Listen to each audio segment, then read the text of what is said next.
E aí pessoal, tudo bem? Hoje é a vez da gente aprender um pouco mais sobre neodarwinismo. É claro que você já estudou o lamarckismo e o darwinismo e agora vamos à teoria mais contemporânea possível, que é o neodarwinismo. O próprio nome já deixa muito claro que o neodarwinismo se baseia na teoria de Charles Darwin. É claro que este é o livro-chave para você fundamentar a teoria neodarwinista, o livro A Origem das Espécies, proposto por Charles Darwin, ok? Fica a dica para você.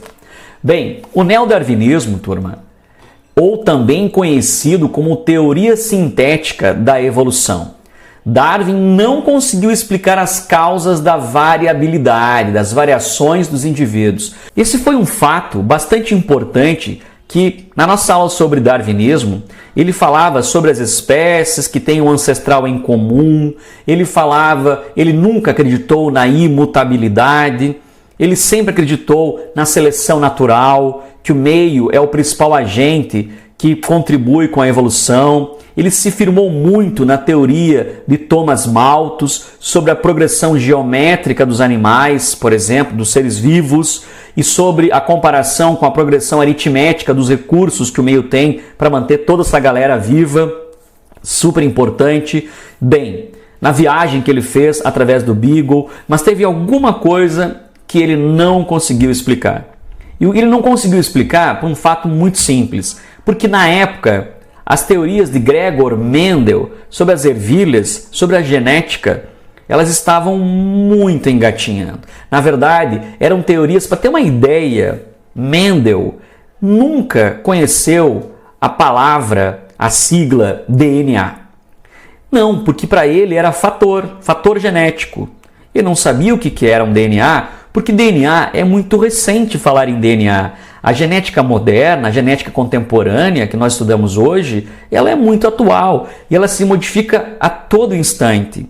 Nós recebemos uma carga, uma chuva de informações a todo instante. Então, Darwin não tinha essas informações. Então, para ele foi difícil explicar as variações. O porquê que um tentilhão tinha um bico de um jeito e um outro tentilhão tinha um bico de outro, por exemplo.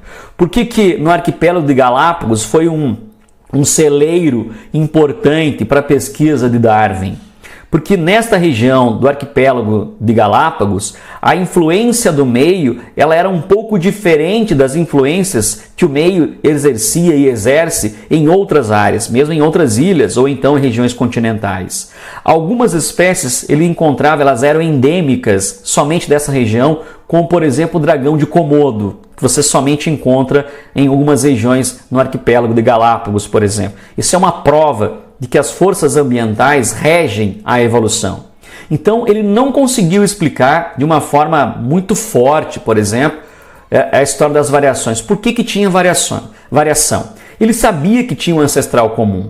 Tanto que ele desenhou, lá ele fez um manuscrito de uma chamada cladogênese, que a gente chama hoje de filogenia, ou cladogênese, com os nós que tem na base um ancestral comum. Então vamos ver a teoria neodarwinista. Vocês já viram que teoria neodarwinista, no próprio nome diz que ela acredita e se baseia em Darwin.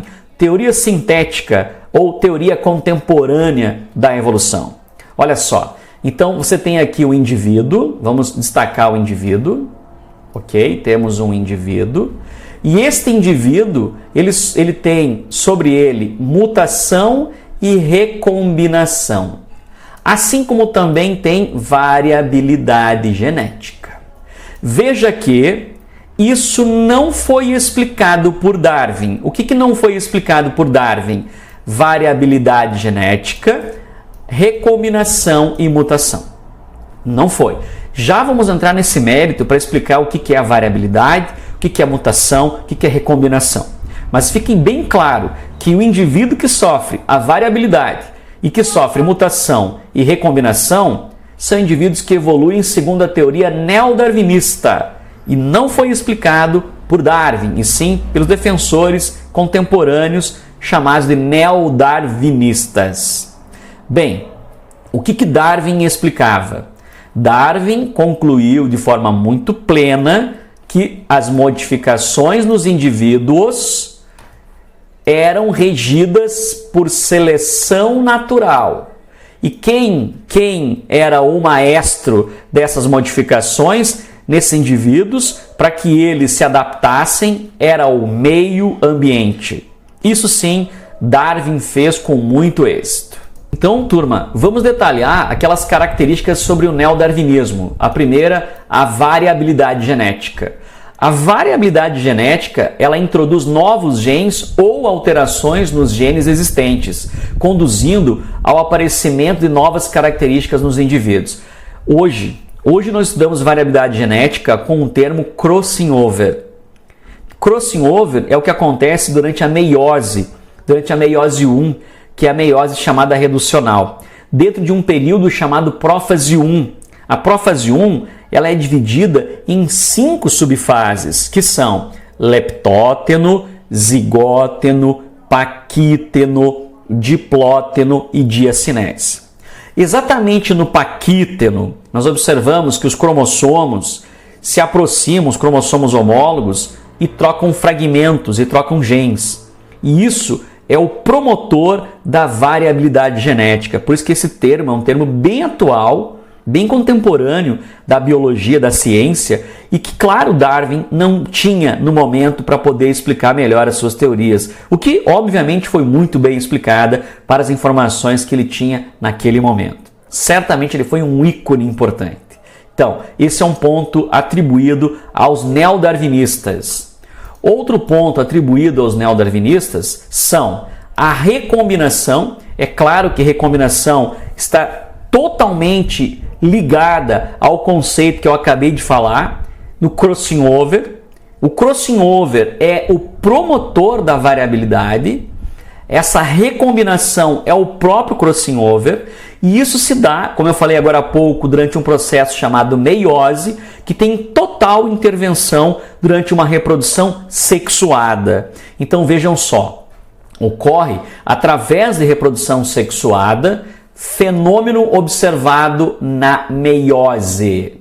Veja só, um processo que também aumenta a variabilidade dos indivíduos. Beleza, bastante contemporâneo e que justifica o neodarwinismo.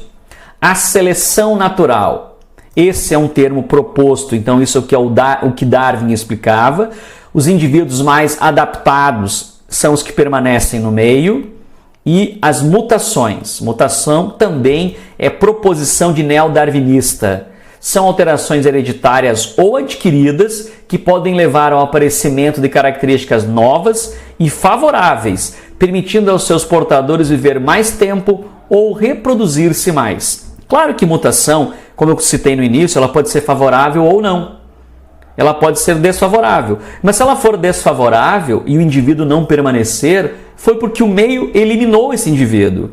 Mas se a mutação foi favorável e manteve-se essa característica, a gente perpetua essa característica. Vou dar exemplos.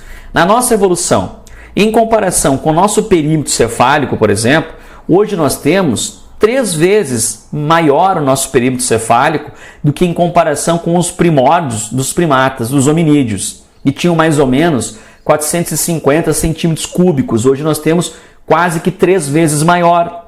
Ou seja, é claro que o tamanho a gente sabe que não faz a diferença, mas no caso do nosso sistema nervoso, o aumento dessa massa cefálica permitiu novas conexões sinápticas e isso foi muito bom. Então aí é uma seleção natural, é uma mutação, são mutações promovidas ao longo do tempo ou dos tempos que foram positivas, assim como tem aquelas que são negativas. Como eu chamei a atenção antes de algumas situações, vou citar agora, por exemplo, alguns tipos de câncer, por exemplo. Ok? Muito bem. Então, o tema neodarwinista está diretamente associado ao tema darwinista da seleção natural. Se você chegou até aqui, até essa aula, você precisa assistir a aula sobre lamarquismo e depois sobre darwinismo e dar sequência, porque agora nós vamos falar no próximo vídeo aula de mais informações relacionadas à evolução, órgãos homólogos, órgãos análogos, e você precisa saber também sobre isso. Então, se liga aí na próxima aula. Valeu, até mais, tchau, tchau.